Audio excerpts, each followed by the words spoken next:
La humanidad ha pasado milenios agrupándose en ciudades, perdiendo cientos de horas al año respirando humo en atascos interminables y, bueno, en vagones de metro atestados. Ujú. Pero, ¿qué pasaría si el verdadero lujo del siglo XXI no fuera tener un despacho esquinero en el centro financiero, Ya, claro. sino vivir a 6.000 kilómetros de la oficina y no notar en absoluto la diferencia? Es un verdadero placer dar la bienvenida a quienes nos escuchan a esta nueva exploración detallada. Hola, encantada de estar aquí hoy. Hoy vamos a desgranar un documento técnico sumamente revelador, escrito por Daniel Harringtonov desde la trinchera de Juniper Networks. Se titula Un mundo centrado en la red, el estilo de vida del siglo XXI. Un título ambicioso, desde luego. Totalmente. La misión de esta inmersión es analizar hasta la última consecuencia las implicaciones económicas, sociológicas y tecnológicas de una transición brutal. Pasar de una sociedad anclada al transporte físico a una sociedad verdaderamente nómada. Ujú, ese es el planteamiento. Y tengo que admitir que tras devorar las fuentes, pues la visión utópica y liberadora que plantea el autor me resulta absolutamente fascinante. La idea de romper por fin las cadenas geográficas me parece brillante. A ver, es innegable que la premisa resulta increíblemente seductora sobre el papel, ¿no? Y agradezco enormemente la oportunidad de debatir sobre este material con tanta profundidad. Claro. Sin embargo, mi lectura del texto me obliga a adoptar una postura bastante más escéptica, por no decir muy crítica. ¿Así? Sí, porque a medida que rascamos bajo la superficie de los datos que el propio autor expone, se hacen evidentes unas carencias gravísimas, tanto a nivel de la biología humana como, sobre todo, en la cruda realidad de nuestra infraestructura tecnológica actual. Ya, entiendo por dónde vas.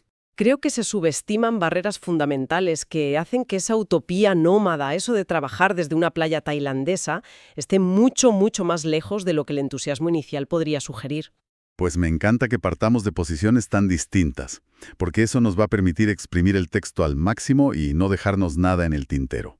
Exacto. Vamos a empezar por lo que el autor denomina la trampa del mundo centrado en los desplazamientos. Los datos iniciales son sencillamente abrumadores.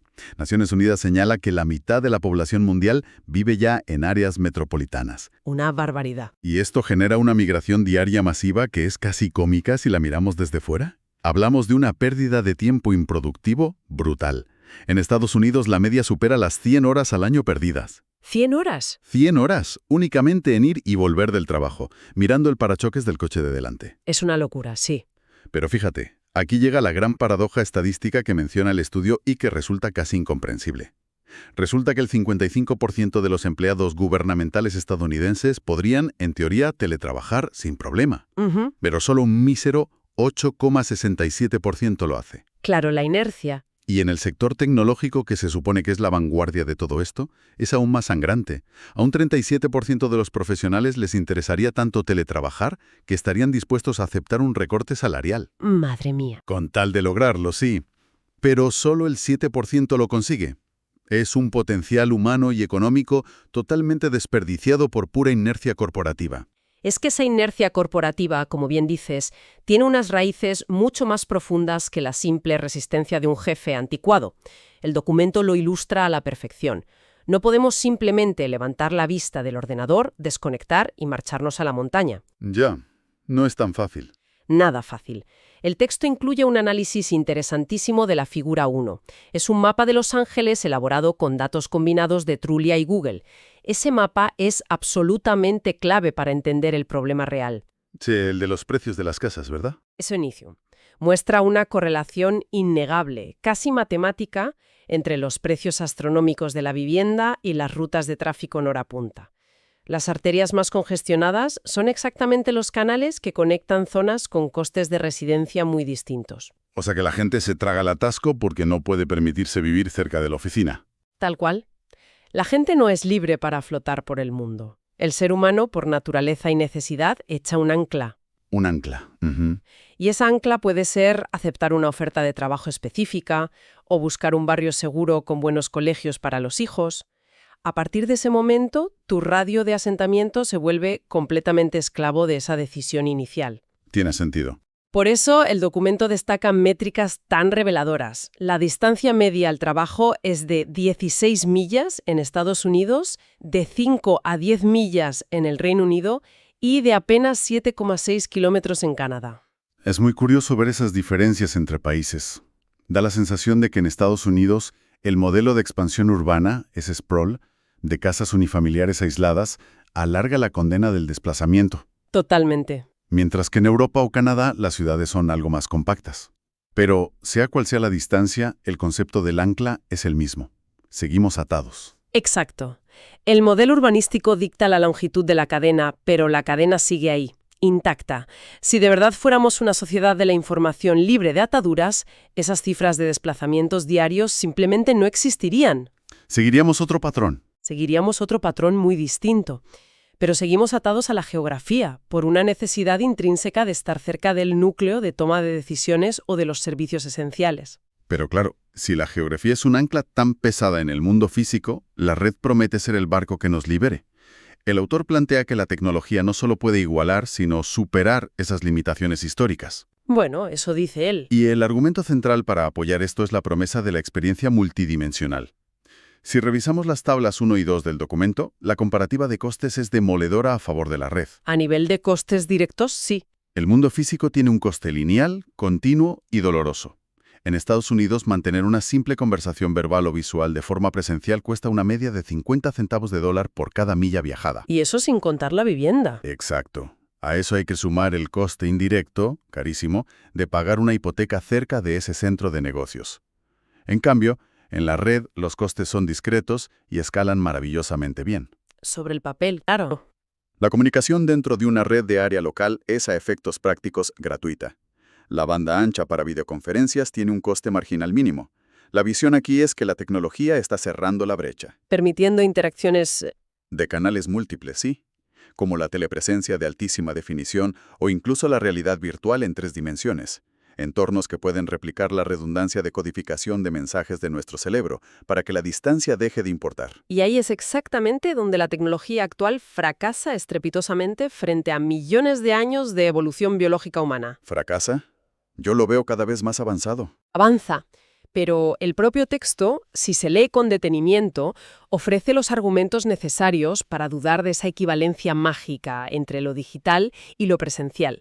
El autor cita a Edward T. Hall. El antropólogo. Exacto. Un antropólogo e investigador fundamental en cómo los humanos procesamos la información. Hall postuló que el lenguaje, por sí solo, está, y cito textualmente, pobremente adaptado para transmitir una cultura completa. Ya, se pierde contexto. Se pierde muchísimo. La riqueza de los canales presenciales es irreemplazable hoy en día. Fíjate en los estudios de psicología aplicada que menciona el documento. La tasa de citas entre coautores de investigaciones científicas disminuye drásticamente a medida que aumenta la distancia física entre ellos. Curioso. No es lo mismo investigar estando en el mismo edificio, donde te cruzas en la cafetería, que en la misma ciudad, que en ciudades distintas. La serendipia desaparece por completo. Claro, todos hemos sufrido esa pausa incómoda de 5 segundos en una videollamada donde no sabes si hablar, si esperar o si la otra persona se ha quedado congelada. Ese es el pan de cada día. O esa incapacidad de leer el lenguaje corporal completo porque solo ves de los hombros hacia arriba. Exactamente. Esas microinterrupciones destruyen el flujo natural del pensamiento colaborativo. Es más, el trabajo remoto de alta intensidad puede exacerbar los impactos negativos en las relaciones interpersonales. ¿Tú crees? Sin duda. Hay conflictos laborales, malentendidos y fricciones que sencillamente no se resuelven sin un apretón de manos o un contacto humano directo. Las reuniones informales, las charlas de pasillo de las que hablábamos. Las comidas de negocios son críticas para la productividad, para generar confianza y para la innovación. Todo esto se pierde en el entorno digital, porque las interacciones sufren de latencia, de compresión de audio, de ruido de fondo, de pérdida de paquetes de datos. Y por la falta de sentidos. Claro, por mucha alta definición que tengamos, la tecnología actual es completamente incapaz de reproducir sentidos esenciales de la experiencia humana, como el olfato, el gusto o las experiencias cinestésicas, el movimiento físico en el espacio. Entiendo el punto de la biología, y es innegable que un café virtual no sabe igual que uno real. Pero creo que subestimamos la velocidad a la que avanzan los medios digitales. De hecho, para medir esta transición y no quedarnos solo en lo filosófico, el documento introduce un concepto que me pareció fascinante. ¿Te refieres al NCF? Eso es, el factor net céntrico, o NCF por sus siglas en inglés. Intenta ponerle un número a nuestra libertad geográfica, lo cual es muy útil. Básicamente, evalúa la viabilidad de la vida nómada para cada tipo de empleo. Pero siendo honesto, me costó un poco visualizar la fórmula en la práctica.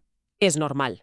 ¿Cómo aplica esto, por ejemplo, a un redactor frente a un oficio físico? Es un intento de cuantificación muy interesante. En efecto, la fórmula es sencilla en su planteamiento.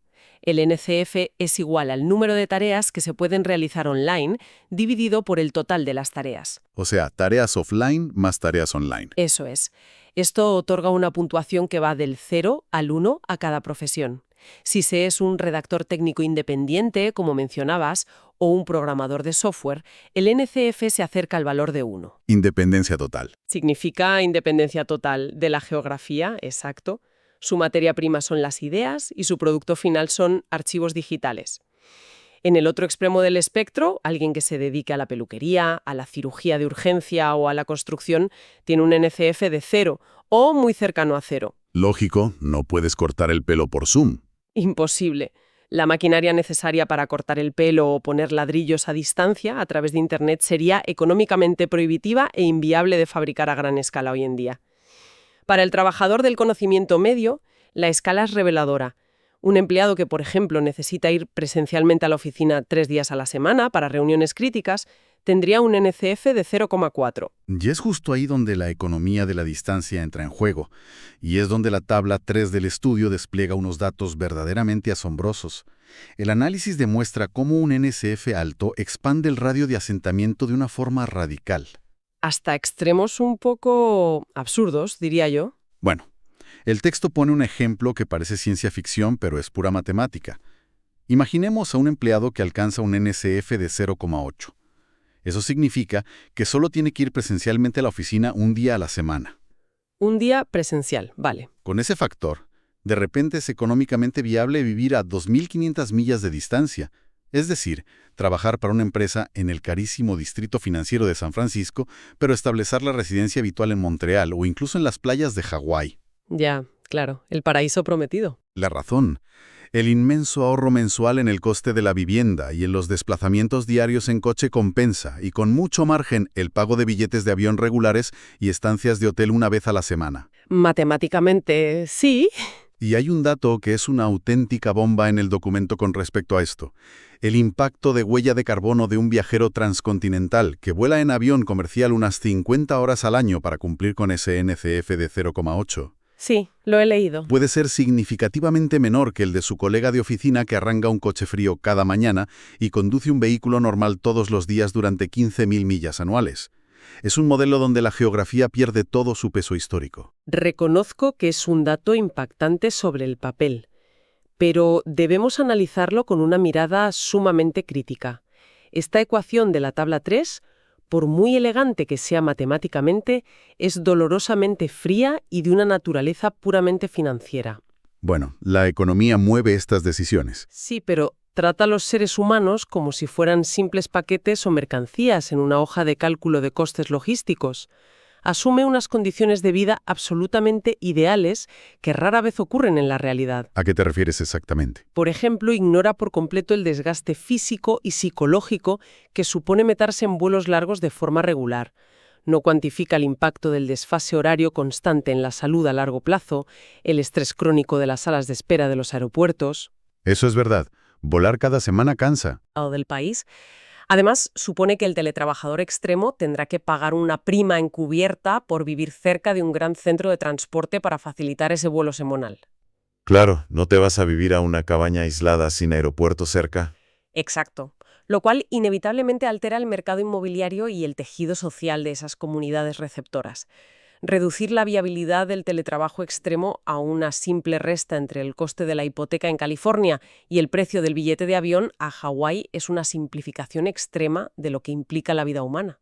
Es una simplificación, de acuerdo, pero suele ser la base necesaria para entender un modelo de negocio masivo que está a punto de explotar.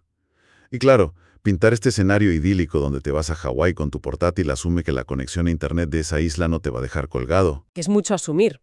Sobre todo en medio de una reunión clave con la junta directiva. Y ahí es donde el autor saca a relucir el verdadero elefante en la habitación, nuestros proveedores de Internet. Aquí entramos en lo mollar. Esto nos lleva al cuarto gran punto de análisis. La paradoja de la infraestructura. El autor expone lo que él llama el negocio del pan y mantequilla, el negocio seguro y predecible ilustrado en la figura 3.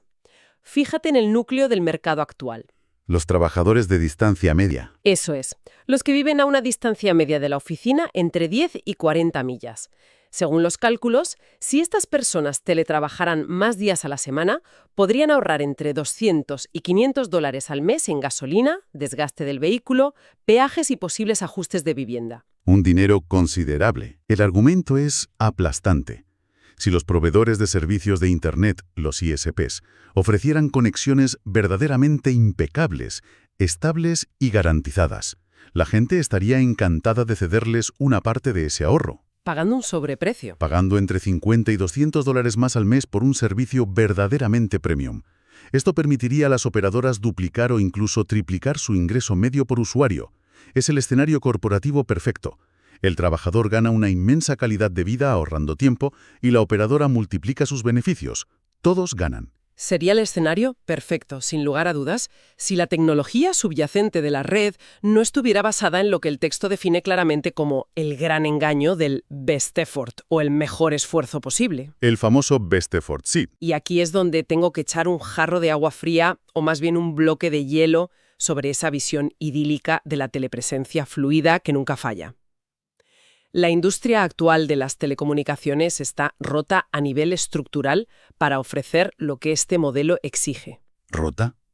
Suena muy drástico. Ofrecen acceso, sí, pero no ofrecen garantías reales de calidad de servicio, lo que en la jerga de ingeniería se conoce como QoS. El documento proporciona métricas precisas sobre cómo se malgasta el ancho de banda que son demoledoras.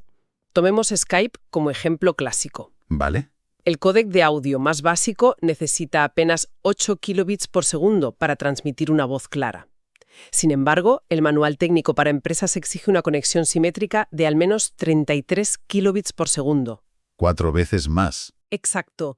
Eso supone un sobreaprovisionamiento de 4 veces el ancho de banda estrictamente necesario, única y exclusivamente para intentar compensar la tremenda inestabilidad de la red pública. Para tener un margen de error, vamos.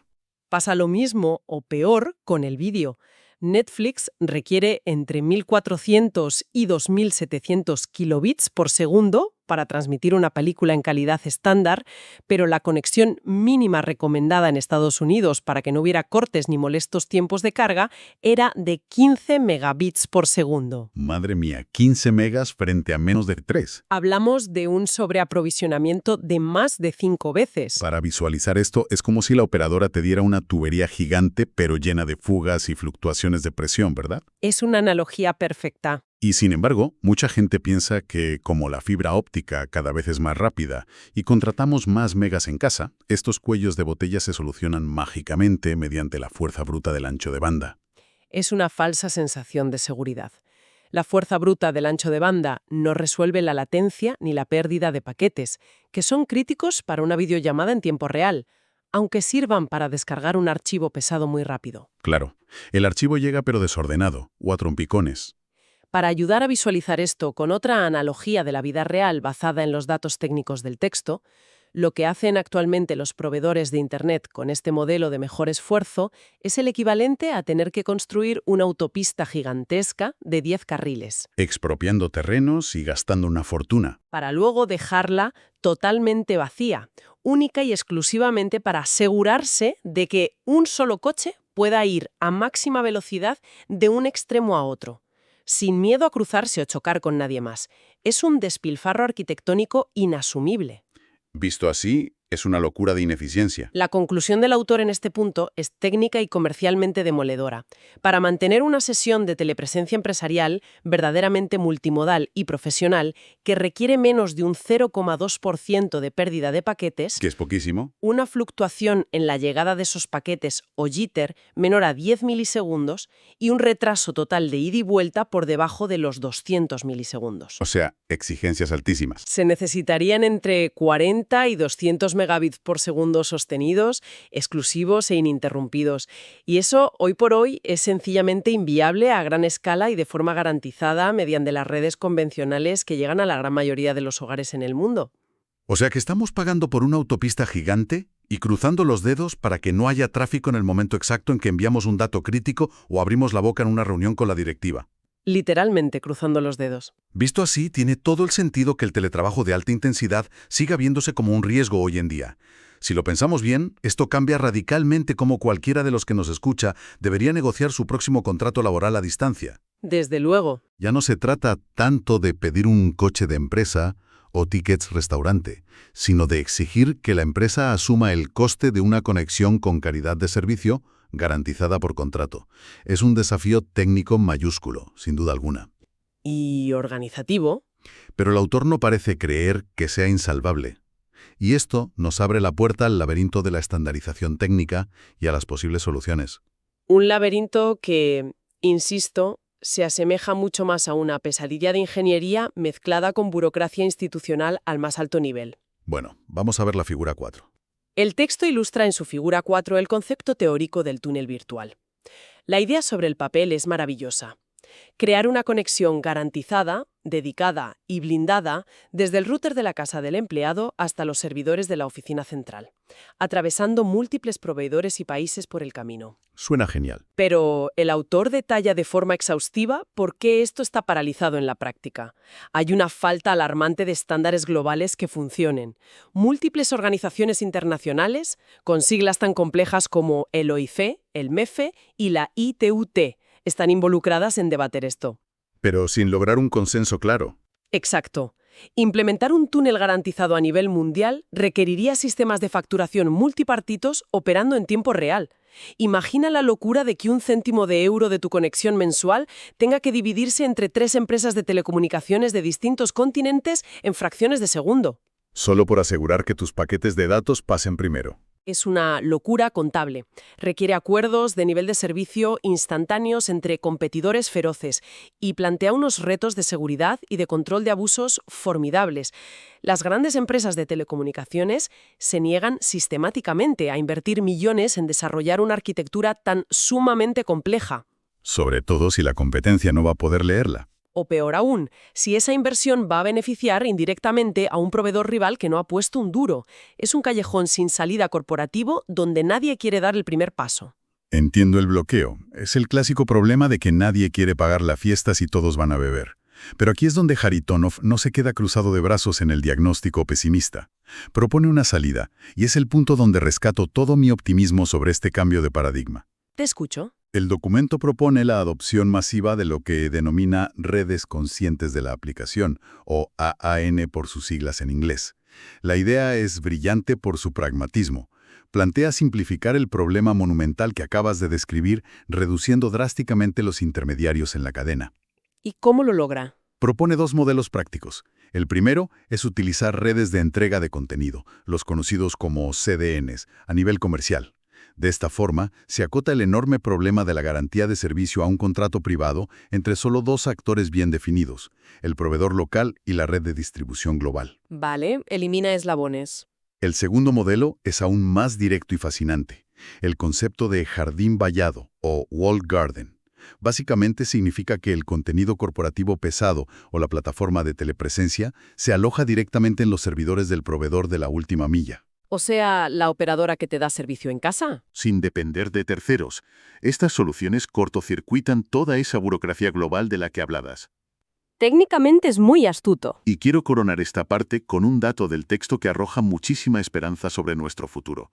El 90% de las áreas metropolitanas del mundo ya residen físicamente dentro de un umbral de retraso de red de solo 250 milisegundos. La base física, los cables submarinos y la fibra troncal ya están ahí.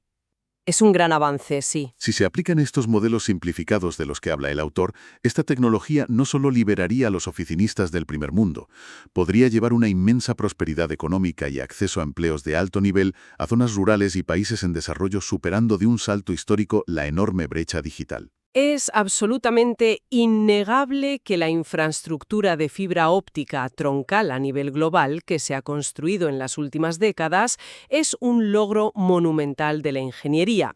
Ese dato del umbral de los 250 milisegundos para conectar el 90% de las áreas metropolitanas es rigurosamente cierto. Da pie al optimismo. Y da pie a pensar seriamente en soluciones alternativas, pragmáticas, como las que mencionas.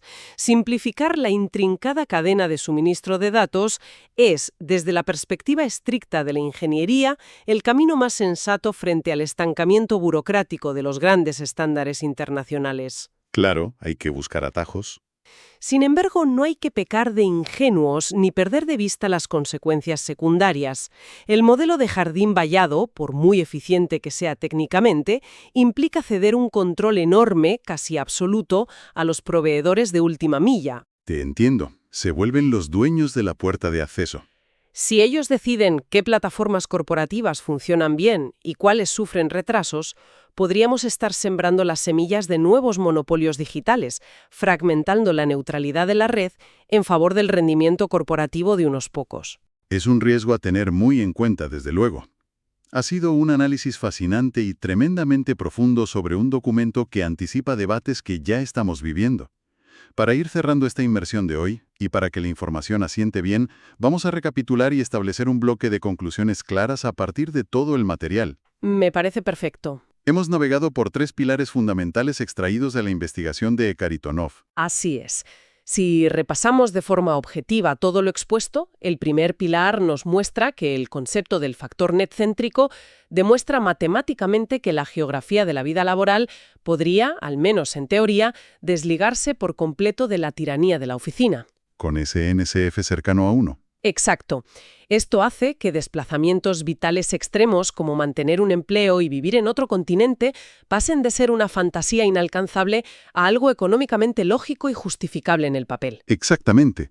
Pero también hemos explorado sin filtros el segundo pilar, que pone un contrapeso de realidad muy importante. La barrera humana sigue casi intacta. La biología y la psicología del ser humano exigen interacciones multisensoriales profundas. El contacto real, el contexto físico. Y mantener la cultura de un grupo, algo que la tecnología actual, por muchos megapíxeles que tenga, aún no puede replicar con la fiabilidad y calidad necesarias. Y finalmente, el tercer pilar nos revela dónde está el verdadero muro de contención tecnológico. El gran cuello de botella que frena en seco esta revolución nómada no es la velocidad bruta de Internet que cualquiera puede contratar hoy en su casa. No es tener más megas. No, es la arquitectura financiera y de estándares globales de los propios proveedores. Es el gigantesco y aún irresuelto problema de garantizar una calidad de servicio constante a través de múltiples redes y países sin que los datos se pierdan por el camino. 3 pilares que dibujan un horizonte tan tremendamente prometedor como complejo. Y antes de poner punto final, los datos estadísticos e inmobiliarios que hemos analizado nos obligan a dejar una idea flotando en el aire. Una reflexión para expandir lo expuesto en el documento y llevarlo al límite. A ver. Si la tecnología, quizás mediante esos modelos pragmáticos y simplificados que comentábamos, logra finalmente construir ese túnel virtual perfecto, si llega el día en que la telepresencia sea literalmente indistinguible de la realidad física y las barreras de comunicación desaparezcan por completo, ¿Es un gran condicional? ¿empezarán entonces las grandes ciudades a vaciarse de forma irreversible y masiva? ¿Estaremos sentando las bases para el colapso definitivo del mercado inmobiliario urbano que hoy en día, como mostraba brutalmente aquel mapa de Los Ángeles, define y concentra gran parte de la riqueza y el poder del mundo entero?